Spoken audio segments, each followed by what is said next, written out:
സ്ത്രീയാണ് പ്രേക്ഷകർ കാണുന്നത്. പുസ്തകങ്ങളുടെ ഒരു പുതിയ തലമുറയെ വാർത്തെടുക്കുക, അത് സാധ്യമാണോ എന്ന ചോദ്യത്തിന് ഉത്തരം തേടുകയാണ് അർച്ചന ഗോപിനാഥ്. സ്ഥിരമായ ഒരു ജോലിയിൽ നിന്ന് മാറി പുസ്തകങ്ങളെയും കുട്ടികളെയും സ്നേഹിക്കുന്ന പുതിയ ലോകം തീർത്തിരിക്കുകയാണ് ദ റീഡിംഗ് റൂം എന്ന സംരംഭത്തിലൂടെ അർച്ചന. തിരുവനന്തപുരത്തെ കവടിയാറിൽ പ്രവർത്തിക്കുന്ന വായനയുടെ ഈ മായാലോകം അർച്ചനയുടെ സ്വന്തം ഭാവനയാണ്. ഭാവന യാഥാർത്ഥ്യമായതിൻ്റെ സന്തോഷത്തിലാണ് അർച്ചന. അർച്ചന ഗോപിനാഥാണ് നമ്മുടെ അതിഥി. അതിനു മുമ്പ് ദ റീഡിംഗ് റൂമിനെ കുറിച്ച് അറിയാം.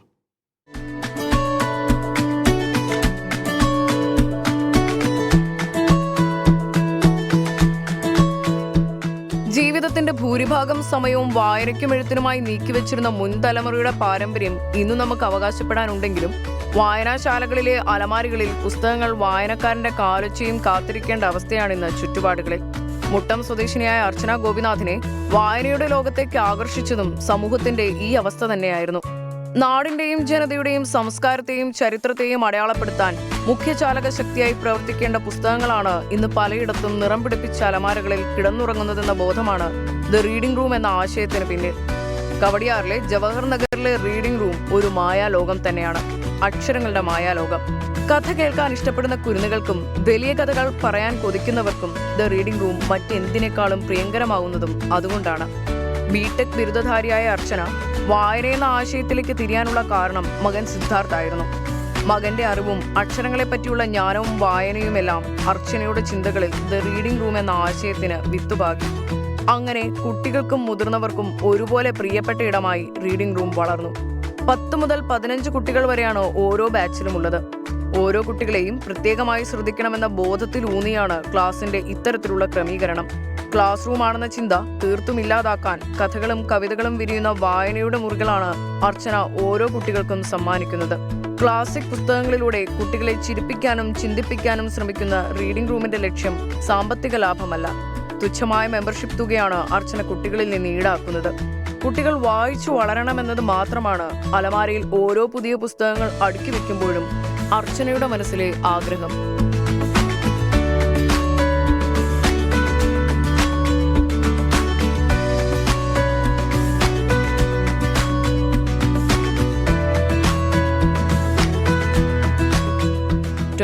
സ്ത്രീ ദ റീഡിംഗ് റൂമിൻ്റെ സ്ഥാപക അർച്ചന ഗോപിനാഥാണ് 24 സ്ത്രീയിൽ അതിഥി.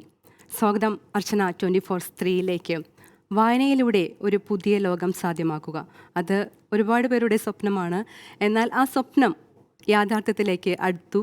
അതിൻ്റെ 3ാം വാർഷികമാണ് അല്ലേ, അത് പൂർത്തിയാവാനിരിക്കുകയാണ്. അപ്പോൾ എത്രത്തോളം സന്തോഷത്തിലാണ് ഈ നിമിഷത്തിൽ?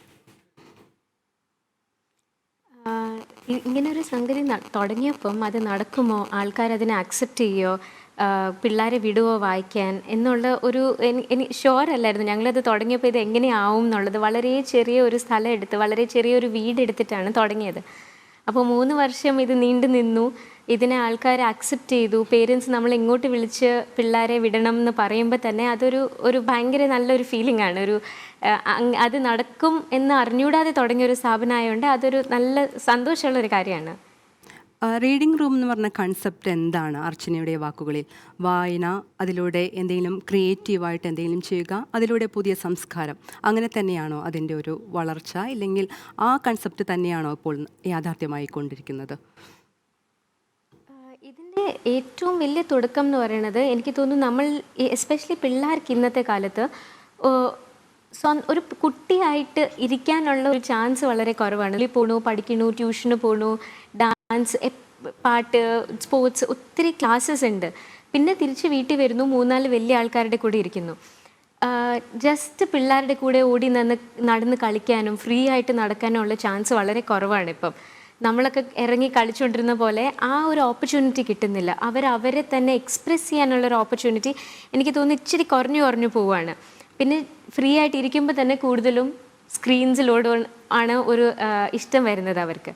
അപ്പോൾ അത് കാരണം എല്ലാ ദിവസവും, ഇപ്പോൾ എൻ്റെ മോനാണെങ്കിൽ പോലെ എല്ലാ ദിവസവും ഒരു 1-1.5 മണിക്കൂർ കൊച്ചു പിള്ളേർ വേറെ പിള്ളേരുടെ കൂടെ ഇരിക്കണം, സംസാരിക്കണം, സ്വന്തം കാര്യങ്ങൾ എക്സ്പ്രസ് ചെയ്യണം. ഒരു ബുക്ക് വായിക്കുവാണെങ്കിൽ പോലും അതിൽ നിന്ന് അവർ തമ്മിലൊരു ഡിസ്കഷൻ ഉണ്ടാവണം.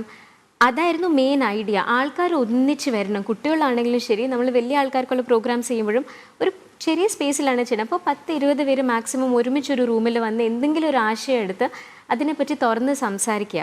അതാണ് മെയിൻ ഐഡിയ. അപ്പോൾ ബുക്കും എഴുത്തും വായനയാണ് എനിക്ക് ഉള്ളതിൽ ഇത്രയും കൂടി സ്ട്രെങ്ത് ഉണ്ടെന്ന് തോന്നിയുകൊണ്ട് നമ്മൾ ബുക്കിനെ ത്രൂ ആ ജേണി ചെയ്തത്. പിള്ളേർ വായിക്കാമെന്ന് ഉള്ള പോലത്തെ ഒരു പോസിറ്റീവ് കാര്യമില്ല. അതുകൊണ്ട് അതും കൂടി ചേർത്ത് ആ ഒരു കമ്മ്യൂണിറ്റി ബിൽഡിങ്ങും റീഡിങ്ങും ഒക്കെ ഒരുമിച്ച് ചെയ്യാമെന്ന് വിചാരിച്ചത്. അപ്പോൾ ഈ റീഡിംഗ് റൂമിൽ വരുന്ന കുട്ടികളുടെ ഏതൊക്കെ രീതിയിലുള്ള വളർച്ചയുടെ പല ഘട്ടങ്ങളിലും അവർ ഇതിൽ പങ്കെടുക്കുന്നുണ്ട്? പ്രത്യേകിച്ചും 13 മുതൽ 17 വരെയുള്ള കുട്ടികളെയാണ് അതൊരു ടാർഗറ്റ് ചെയ്യുന്നത്. അല്ലാതെ ചെറുകുട്ടികളെയും ടാർഗറ്റ് ചെയ്യുന്ന വേറെ പ്രോഗ്രാംസുമുണ്ട്. അങ്ങനെയാണെങ്കിൽ പോലും എങ്ങനെയാണ് ഈ കുട്ടികളിൽ ഈ സ്വഭാവത്തിൽ വരുന്ന മാറ്റങ്ങൾ അത് നേരിട്ട് അറിഞ്ഞിട്ടുണ്ടോ? ഈ റീഡിംഗ് റൂമിൽ വന്നതിന് ശേഷമുള്ള കുട്ടികളുടെ സ്വഭാവത്തിലെ മാറ്റങ്ങളൊക്കെ നേരിട്ട് അറിഞ്ഞിട്ടുണ്ടോ? അപ്പോൾ മെയിനായിട്ട് ടാർഗറ്റ് ചെയ്യുന്നത് ഒരു 3-4 വയസ്സ് തൊട്ട്, എന്ന് വെച്ചാൽ അവർ വായിച്ചു തുടങ്ങുമ്പോൾ തന്നെ പഠിത്തത്തിന് വേണ്ടി മാത്രമല്ല, വായന ഒരു രസം ഉള്ള സാധനമാണ്, അല്ലെങ്കിൽ ഇഷ്ടത്തിന് ചെയ്യാം, അതിനകത്ത് കുറേ കഥകളുണ്ട് എന്ന് അപ്പോഴേ അങ്ങ് കാണിച്ചു കൊടുക്കുക. അല്ലെങ്കിൽ എന്താ പറ്റുന്നതെന്ന് വെച്ചാൽ നമ്മൾ കുഞ്ഞിലേ തൊട്ട് പഠിത്തത്തിന് വേണ്ടി മാത്രം പുസ്തകം തുറക്കുക, എൻ്റർടൈൻമെൻറ്റിന് വേണ്ടി വേറെ ഓപ്ഷൻസ് നോക്കുക. അപ്പോൾ ബുക്സിനോടുള്ള ഇഷ്ടം വരില്ല. അതുകൊണ്ട് പറ്റുന്ന അത്രയും നേരത്തെ ഒരു 4 വയസ്സൊക്കെ ആകുമ്പോഴത്തേനും അവിടെ തുടങ്ങും മോസ്റ്റ് പ്രോഗ്രാംസ്. 4 തൊട്ട് ഒരു 12 വയസ്സ് വരെ. 13 തൊട്ട് പിള്ളേർക്ക് വേറെ ആക്ടിവിറ്റീസ് ആയിരിക്കും. ക്രിയേറ്റീവ് റൈറ്റിംഗ് ഉണ്ടാവും, ബുക്ക് ക്ലബ്സ് ഉണ്ട്, അങ്ങനെയൊക്കെ. കൂടുതലും കൊച്ചു പിള്ളേരെന്നെ ടാർഗറ്റ് ചെയ്യുന്നത്. മോസ്റ്റ് പേരൻസ് അവിടെ കൊണ്ടുവരുന്നത് സ്ക്രീൻ ഒരു പ്രശ്നമായതുകൊണ്ടാണ്. എപ്പോൾ നോക്കിയാലും ഫ്രീ ആകുമ്പം ഫോൺ എടുക്കും, അല്ലെങ്കിൽ TV കാണും, അല്ലെങ്കിൽ ലാപ്ടോപ്പിൻ്റെ മുമ്പിൽ ടാബിൻ്റെ മുമ്പിലാണെന്നുള്ളൊരു ബുദ്ധിമുട്ടാണ്. പിള്ളേർക്ക് അവരിഷ്ടം പോലെ ബുക്സ് മേടിച്ചും കൊടുക്കുന്നുണ്ട്, പക്ഷേ വായിക്കാനുള്ളൊരു ഇഷ്ടം വരുന്നില്ല. എന്ന് വെച്ചാൽ നമ്മൾ വായന ചെയ്യേണ്ട ഒരു കാര്യം എന്താ വെച്ചാൽ മാർക്ക് കിട്ടാൻ വേണ്ടി അല്ലെങ്കിൽ പഠിക്കാൻ വേണ്ടി മാത്രമല്ല, സ്വന്തം ഇഷ്ടത്തിന് ചെയ്തെടുക്കണം എന്നുള്ളൊരു ഐഡിയ അവർക്ക് വരുത്തണം. അതിന് നമുക്ക് ചെയ്യാൻ പറ്റുന്ന വെച്ചാൽ ഒരു സ്ഥലത്ത് കൊണ്ടുവരുമ്പോഴത്തേനും അവർ ഒരുമിച്ചിരുന്നൊരു കഥ പറയുക, അവർക്ക് ഇഷ്ടമുള്ള അതിനെപ്പറ്റി അവർക്ക് അതിനെ വിമർശിക്കാം, അവർക്ക് അതിനെ ഡിസ്കസ് ചെയ്യാം, അതിനെപ്പറ്റി അവരുടെയായ ചെറിയ കഥയും കവിത എഴുതുക. അപ്പോൾ അവർക്ക് അതിൽ നിന്നൊരു സന്തോഷം കിട്ടും. സന്തോഷം കിട്ടുമ്പോൾ അവർക്ക് തന്നെ തോന്നി തുടങ്ങും വായന ഒരു രസമുള്ള കാര്യമാണെന്ന്. അപ്പോൾ ആ ഒരു ചേഞ്ച് ഉണ്ട്. രണ്ടാമത്തെ ഒരു കാര്യം എനിക്ക് തോന്നിയിട്ടുള്ളൊരു കാര്യം എന്ന് പറഞ്ഞാൽ, എന്തെങ്കിലും ഒരു പുതിയ ടോപ്പിക്ക് കാണുമ്പോൾ അല്ലെങ്കിൽ ഒരു ബുക്ക് തനിയെ വായിക്കുമ്പോൾ, ഈവൻ ഒരു ടെക്സ്റ്റ് ബുക്ക് വായിക്കുമ്പോൾ അതിനകത്ത് അവർക്ക് തന്നെ സ്വന്തമായിട്ട് അവർ അതിനെ കുറച്ചും കൂടി നന്നായിട്ട് അനലൈസ് ചെയ്യും എന്ന് എനിക്ക് തോന്നുന്നു. എന്ന് വെച്ചാൽ ഇവിടെ ഇങ്ങനെ 10 പിള്ളേർ ഒരുമിച്ചിരുന്ന് ഒരു ടോപ്പിക്കിനെ അനലൈസ് ചെയ്യുമ്പം 10 പേർക്ക് 10 ഐഡിയ ആണ്. അങ്ങനെ തന്നെ നമുക്ക് എന്തെങ്കിലും ഒരു സയൻസ് ബുക്ക് വായിക്കുമ്പോഴും നമുക്ക് അതിനെ കുറച്ചും കൂടി നന്നായിട്ട് വിമർശിക്കാം, അതിനെപ്പറ്റി കുറച്ചും കൂടി ഡീപ്പായിട്ട് ചിന്തിക്കാം എന്നുള്ളൊരു ആറ്റിറ്റ്യൂഡും കൂടി അതിൻ്റെ കൂടെ വരും. അല്ലെങ്കിൽ നമ്മൾ ആ പഠിക്കുന്ന 10 സെൻറ്റൻസ് മാത്രം പഠിച്ച് പരീക്ഷ എഴുതിയാലും മാർക്ക് കിട്ടും. ആ ഒരു ഡിഫറൻസും കൂടി ഉണ്ട് ഇതിൽ. പിന്നെ ക്രിയേറ്റിവിറ്റി ഒത്തിരി കൂടും. ഒരു കാര്യം എഴുതുമ്പം അവരുടെ ഇഷ്ടത്തിന് വേണ്ടി എഴുതുന്നു, നോട്ട്സിന് വേണ്ടിയോ എക്സാമിന് വേണ്ടിയോ അല്ല. അവർ തന്നെ ഒരു കഥ എഴുതുന്നു, ഒരു 4 ലൈൻ കവിത എഴുതുന്നു. അവർക്ക് അതിൽ നിന്ന് കിട്ടുന്ന ഒരു സന്തോഷമുണ്ട്. അപ്പോൾ അവർ ആ ക്രിയേറ്റിവിറ്റി കൂടും. അങ്ങനെ ഒത്തിരി അതിനകത്ത് എനിക്ക് തോന്നുന്നു മൈൻഡ് അങ്ങ് ഓപ്പൺ അപ്പ് ആവും കുറേയും കൂടി. ഈ മൈൻഡ് ഓപ്പൺ അപ്പ് ആവുന്നതിനൊപ്പം ഈ കുട്ടികൾക്ക് ഇതിലേക്ക് കിടക്കാനുള്ളൊരു വഴി, അതായത് ഇപ്പോൾ കുട്ടികൾക്കെല്ലാവരും മൊബൈലിൽ അഡിക്റ്റഡ് ആണ്. കുട്ടികളെല്ലാവരും ചില മുതിർന്നവരെക്കാളും നന്നായി ഫോൺ ഉപയോഗിക്കുന്നത് പലപ്പോഴും കുട്ടികളാണ്. അപ്പോൾ ആ ഒരു രീതി മാത്രമല്ല, കുട്ടികൾ വാശി പിടിക്കുമ്പോൾ അമ്മമാർ അത് ആ വാശി തീർക്കാനും ഇല്ലെങ്കിൽ ഒക്കെ കൊടുക്കുന്നൊരു ഡിവൈസാണത്. അപ്പോൾ അതിൽ നിന്ന് മാറി കുട്ടികളെ വായനയിലേക്ക് കൊണ്ടുവരിക എന്നത് വളരെ ശ്രമകരമായിരുന്ന ജോലിയായിരുന്നു.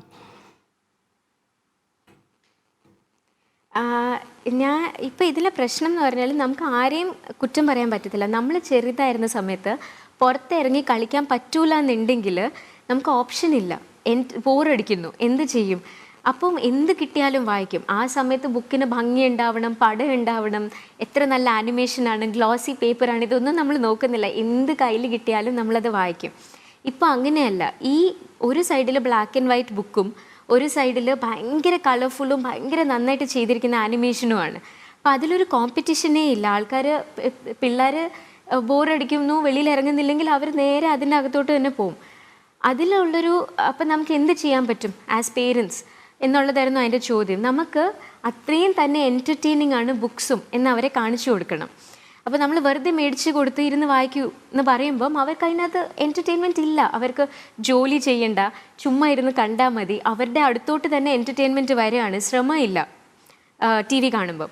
അപ്പം അതിന് പകരം ബുക്ക് എങ്ങനെ, അപ്പം നമുക്ക് ബുക്കിനെ എൻ്റർടൈൻ ആക്കുക എന്നുള്ളതായിരുന്നു എൻ്റെ ഒരു ഐഡിയ. അതുകൊണ്ടാണ് ആ ആംബിയോൺസ് ഞാൻ അങ്ങനെ ഉണ്ടാക്കിയിരിക്കണമെന്ന് വെച്ചാൽ വളരെ കളർഫുള്ളാണ്. ബെഞ്ചും ഡെസ്കും ഒന്നുമല്ല. നമ്മളെല്ലാവരും സാധാരണ കാർപ്പറ്റിലിരുന്ന് എഴുതുന്നു, വായിക്കുന്നു, അങ്ങോട്ടും ഇങ്ങോട്ടും ഐഡിയാസ് ഡിസ്കസ് ചെയ്യുന്നു. അപ്പോൾ അവർ ആ വരുന്ന 1-2 മണിക്കൂർ അവർ ഒത്തിരി എൻജോയും ചെയ്യും.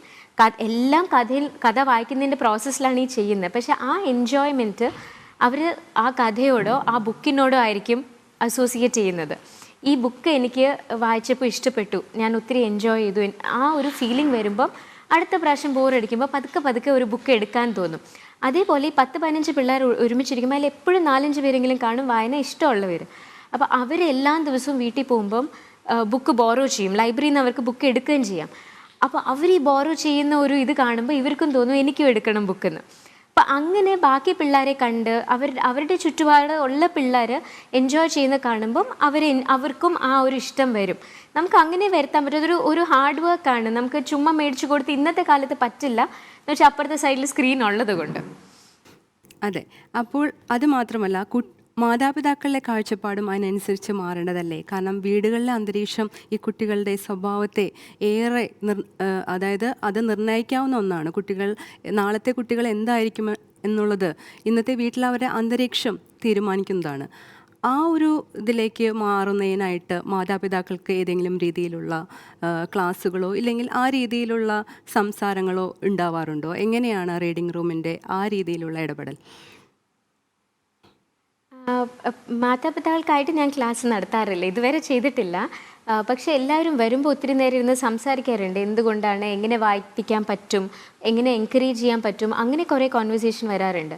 അപ്പം അതിൽ ഞാൻ സാധാരണ പറയണപ്പോൾ എസ്പെഷ്യലി ഒട്ടും വായിക്കുന്നില്ല എന്ന് പറയുമ്പം എനിക്ക് ഒരു ചോദ്യം ഉള്ളത്, വീട്ടിൽ ആ കുട്ടിയുടെ ചുറ്റും ആരെങ്കിലും വായിക്കാറുണ്ടോ, ഇഷ്ടംപോലെ ബുക്സ് വായിക്കുന്ന ആൾക്കാരുണ്ടോ എന്ന് വെച്ചാൽ നമ്മൾ പിള്ളേരോട് വായിക്കെന്ന് പറഞ്ഞിട്ട് നമ്മൾ മാതാപിതാക്കൾ ബോറടിക്കുമ്പോൾ അല്ലെങ്കിൽ ജോലിയെല്ലാം ഒതുക്കി വെച്ചിട്ട് ഇരുന്ന ഉടനെ TV വെക്കുകയോ അല്ലെങ്കിൽ ഫോൺ നോക്കുകയോ ചെയ്യുമ്പം അവർക്കും തോന്നുന്നത് ബോറടിക്കുമ്പോൾ അതാണ് ആൾക്കാർ ചെയ്യണമെന്ന് വെച്ചാൽ ഇവർ വരുമ്പോൾ ഇവരുടെ മനസ്സിലൊന്നുമില്ല, നമ്മളാണ് ഇവർക്ക് എല്ലാം കാണിച്ചു കൊടുക്കുന്നത്. അപ്പം നമ്മൾ ഒരു കാര്യം ചെയ്യാൻ പറഞ്ഞിട്ട് നമ്മൾ നേരെ ഓപ്പോസിറ്റ് ഒരു കാര്യം ചെയ്താൽ അവർ കാണുന്നതല്ലേ അവർക്ക് ശരി. അപ്പോൾ അതാണ് അവിടുത്തെ പ്രശ്നം. അതേ സമയത്ത് ഇപ്പം നമ്മളെല്ലാം ഒതുക്കി വെച്ചിട്ട് രാത്രി കിടക്കാൻ പോകുമ്പോൾ, ഞാൻ സാധാരണ എനിക്ക് രാത്രി കിടക്കാൻ പോകുമ്പോഴാണ് വായിക്കാൻ സമയം കിട്ടുന്നത്. ആദ്യം ഞാൻ ഒരു ബുക്ക് എടുത്ത് വായിക്കും. എൻ്റെ മോൻ വളരെ കുഞ്ഞായിരുന്നപ്പം ഞാൻ എൻ്റെ വായന മാറ്റി വെച്ചിട്ട് അവൻ്റെ കൂടെ ഇരുന്ന് ബുക്ക് വായിക്കുമായിരുന്നു. പക്ഷേ എപ്പോൾ ഞാൻ വെറുതെ ഇരിക്കുന്നോ അവൻ കാണുമ്പം ഞാൻ ബുക്ക് വായിക്കുവാണ്. അപ്പോൾ അറിഞ്ഞു വരുന്ന പ്രായത്തിൽ അവൻ അത് കാണുമ്പോൾ അവൻ്റെ വിചാരം വലിയ ആൾക്കാർ ബോറടിക്കുമ്പോൾ ബുക്ക് എടുക്കും എന്നുള്ളതാണ്. അപ്പോൾ അവനും ബോറടിക്കുമ്പോൾ വായിക്കാൻ അറിഞ്ഞൂടെങ്കിൽ പോലും വെറുതെ ഒരു ബുക്ക് തുറന്നു നോക്കും. എന്ന് വെച്ചാൽ അതാണ് അവൻ്റെ നോർമൽ, അവൻ കാണുന്ന നോർമൽ അതാണ് ബുക്ക് എടുക്കുക എന്നുള്ളത്. അപ്പോൾ അത് നമ്മൾ ഒരു എക്സാമ്പിൾ സെറ്റ് ചെയ്ത് തന്നെ പറ്റൂ. ഇപ്പോൾ ആഹാരം കഴിക്കുന്ന സമയത്ത് നമ്മൾ പിള്ളേരോട് TV കാണില്ലേ എന്ന് പറയും. അപ്പോൾ അവർ TV ഓഫ് ചെയ്തുകൊണ്ട് നമ്മളിപ്പം വേറെ എന്തെങ്കിലും ചാനൽ, അത് സ്പോർട്സ് ആയിക്കോട്ടെ എന്തായിക്കോട്ടെ, അതും നമ്മൾ TV അല്ലേ കാണുന്നത്. അപ്പോൾ നമ്മൾ അവർക്ക് പറയണതൊന്നും എക്സാമ്പിൾ വേറെ ഒന്നും ആണ് കാട്ടുന്നത്. അപ്പോൾ നമുക്കത് ജസ്റ്റിഫൈ ചെയ്യാൻ പറ്റില്ല. അതുകൊണ്ടാണ് സാധാരണ വായിക്കുന്ന വീട്ടിലുള്ള പിള്ളേർ എങ്ങനെയെങ്കിലും അവരൊരു പുസ്തകം എടുത്തിരിക്കും കുഞ്ഞിലെ. എന്നുവെച്ചാൽ അവർക്ക് ഒത്തിരി ബുക്സ് ഉണ്ട് കൂട്ടത്തിൽ, അവർക്ക് അതാണ് അവരുടെ നോർമൽ. ആ ഒരു കാര്യമാണ് നമുക്ക് ചെയ്യാൻ പറ്റുന്നൊരു വലിയ കാര്യം. അതെ. അതുപോലെ തന്നെ പുസ്തക വായന മാത്രമല്ലല്ലോ, അവിടെ സിനിമകളെക്കുറിച്ച്, സംഗീതത്തെക്കുറിച്ച്, അല്ലെങ്കിൽ പല ആർട്ട് വർക്കുകളെക്കുറിച്ച്, റോബോട്ടിക്സിനെ കുറിച്ച്, അങ്ങനെ പല മേഖലകളിലും ക്ലാസ്സുകളും സെഷൻസും ഒക്കെ നടക്കുന്നുണ്ട്. അപ്പോൾ അതൊക്കെ ഒരു എന്താ പറയുക, കുട്ടികളുടെ അഭിരുചികൾ കണ്ടെത്തുന്നതിനുള്ള വഴി കൂടിയല്ലേ അങ്ങനെ ഒരു തീരുമാനം? അതെ, അതിൽ 2 കാര്യങ്ങളുണ്ട്. ഒന്ന്, പിള്ളേർക്ക് എന്തിലാണ് ഇൻട്രസ്റ്റ് എന്ന് അവർക്ക് തന്നെ ചെയ്ത് ശ്രമിച്ച്, നമ്മളുടെ പിള്ളേരിൽ ഞാൻ കാണുന്നൊരു പ്രശ്നം, ഫെയിലിയർ ഒരു വലിയ പ്രശ്നമാണ്.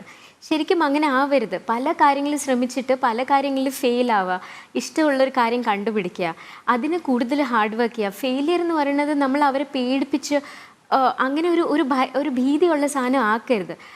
അപ്പം അതെല്ലാം അവർക്ക് സന്തോഷമായിട്ട് എക്സ്പെരിമെൻറ്റ് ചെയ്ത് ഫെയിലായി, അതിലാരും അവർക്ക് മാർക്ക് ഇടുന്നില്ല, അവർ ഇവാലുവേറ്റ് ചെയ്യുന്നില്ല, അങ്ങനെ ഒരു അന്തരീക്ഷമാണ് അതുകൊണ്ട് നമ്മൾ ശ്രമിക്കുന്നത് ഉണ്ടാവാനായിട്ട്.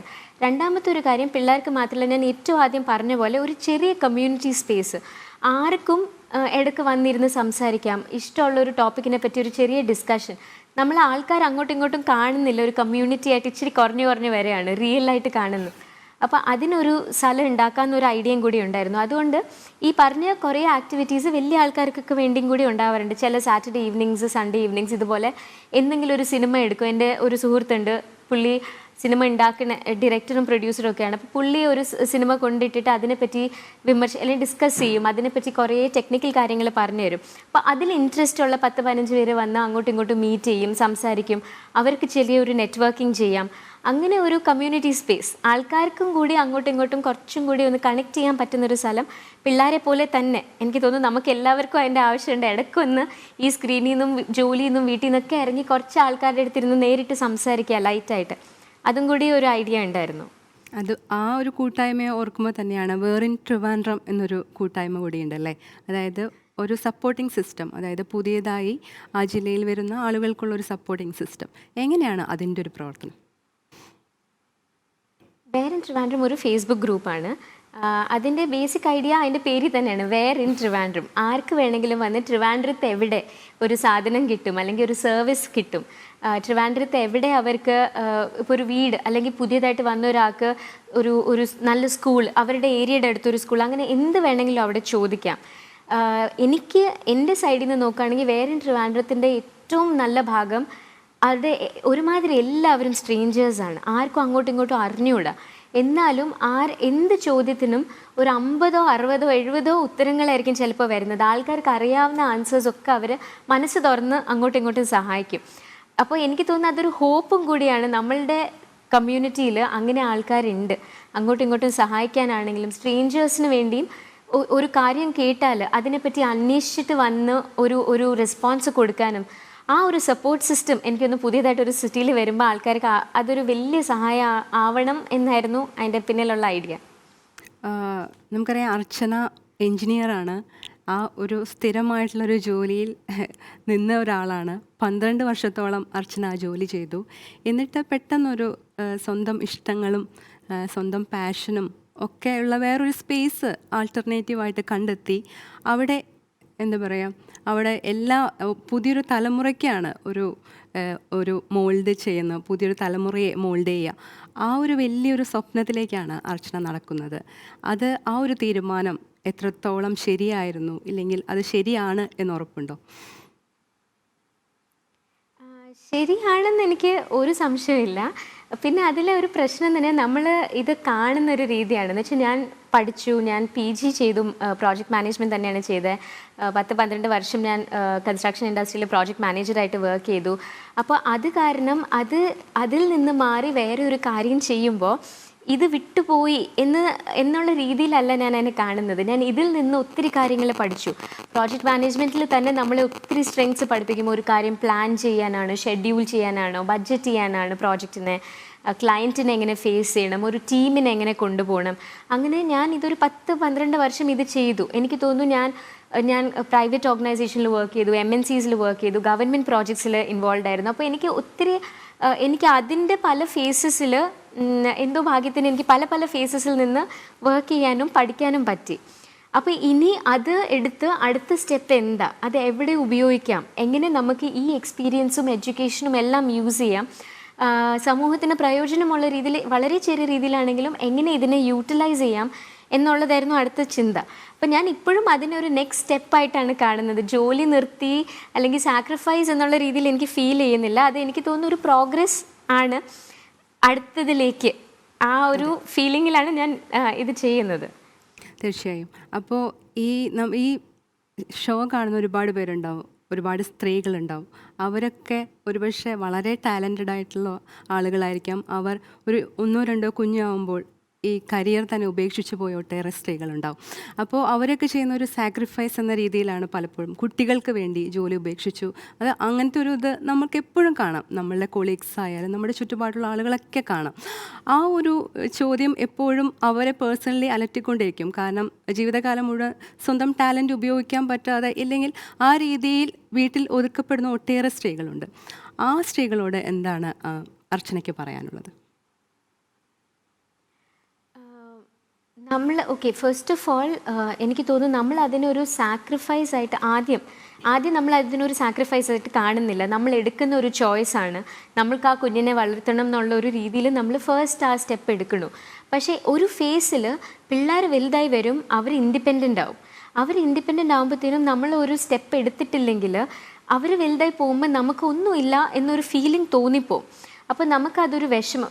ഞാൻ എപ്പോഴും വിചാരിക്കുന്നൊരു കാര്യമാണ്, രാവിലെ എണീറ്റ് റെഡിയായി നമുക്കൊരിടത്തേക്ക് പോകണം, അവിടെ പോയി എന്തെങ്കിലും ഒരു കാര്യം ചെയ്യണം, അവിടെ നമ്മുടെ കോൺട്രിബ്യൂഷൻ്റെ അവർക്ക് ആവശ്യമുണ്ട് എന്നുള്ളൊരു ഫീലിംഗ് ആണ് എല്ലാ മനുഷ്യരെയും, സ്ത്രീ ആയാലും പുരുഷനായാലും ആ ഒരു ഫീലിംഗ് ആണ് നമ്മളെയൊക്കെ മുന്നോട്ട് കൊണ്ടുപോകുന്നത്. അടുത്ത ദിവസം രാവിലെ എണീക്കാനുള്ള ഒരു ഉന്മേഷം തരുന്നത് എനിക്ക് റെഡിയായിട്ട് പോകാനൊരു സ്ഥലമുണ്ട്, അവിടെ എൻ്റെ കോൺട്രിബ്യൂഷൻ്റെ ആവശ്യമുണ്ട്. കോൺട്രിബ്യൂഷൻ ഞാൻ ഉദ്ദേശിക്കുന്നത് നമ്മൾ പഠിച്ചതും എഡ്യൂക്കേഷൻ എക്സ്പീരിയൻസ് എല്ലാം എനിക്ക് യൂട്ടിലൈസ് ചെയ്യാൻ പറ്റും എന്നുള്ളൊരു ഐഡിയ. അപ്പോൾ ആ ഐഡിയ വേണം നമ്മളെയൊക്കെ ഒന്ന് സന്തോഷമാക്കിയും ഒരു സെൻസ് ഓഫ് പേർപ്പസിൽ കൊണ്ടുപോകാൻ. അപ്പം നമ്മളിങ്ങനെ ഒരു സ്റ്റെപ്പ് എടുത്തു, 2-3 വർഷം ബ്രേക്ക് എടുത്തതിൽ എനിക്ക് അത് ഒരിക്കലും ഒരു ഡിസഡ്വാൻറ്റേജ് ആയിട്ട് തോന്നാറില്ല. പക്ഷേ ഞാൻ എനിക്ക് ഫീൽ ചെയ്യുന്നിടത്തോളം നമ്മൾ ബ്രേക്കിന് മുമ്പ് ആരായിരുന്നോ അതിൽ നിന്ന് ഒത്തിരി അധികം ലെസൺസ് പഠിച്ചിട്ടാണ് നമ്മൾ ബ്രേക്ക് കഴിഞ്ഞിട്ട് തിരിച്ചു പോകുന്നത് എപ്പോഴും ഒരു കരിയറിലേക്ക്. നമ്മളൊരു കുഞ്ഞിനെ നോക്കി നമുക്ക് ഒത്തിരി സ്ട്രെങ്ത്ത് വന്നു, നമുക്ക് ക്യാരക്ടർ നമ്മൾ കുറേയും കൂടി സ്ട്രോങ്ങർ ആയിട്ടാണ് തിരിച്ചു പോകുന്നത്. അപ്പോൾ അതിൽ നമ്മൾ ഫസ്റ്റ് ഓഫ് ഓൾ ആ ബ്രേക്ക് നമുക്ക് ഡിസഡ്വാൻറ്റേജ് ആണെന്ന് വിചാരിക്കരുത്. രണ്ടാമത്തെ കാര്യം, നമ്മൾ കോൺഫിഡൻ്റ് ആയിട്ടും സന്തോഷമായിട്ടും ഇരുന്നാലേ എനിക്ക് തോന്നുന്നു നമുക്ക് വീട്ടിലും ആ ഒരു കോൺഫിഡൻസും സന്തോഷവും കൊണ്ടുവരാൻ പറ്റുള്ളൂ.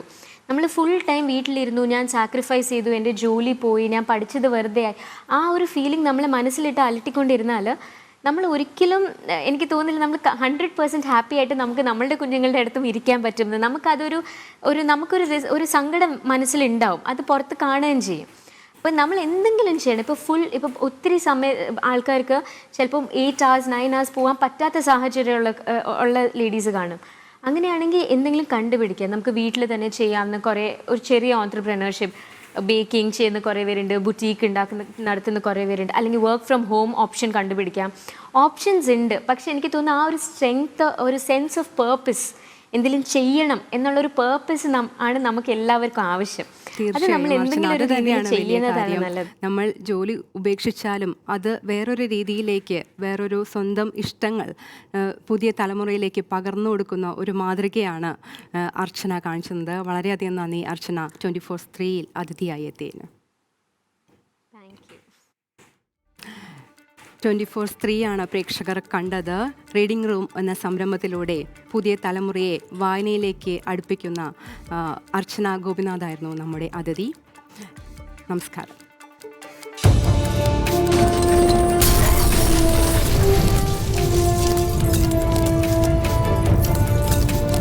You are watching 24 from News Headquarters, Kochi.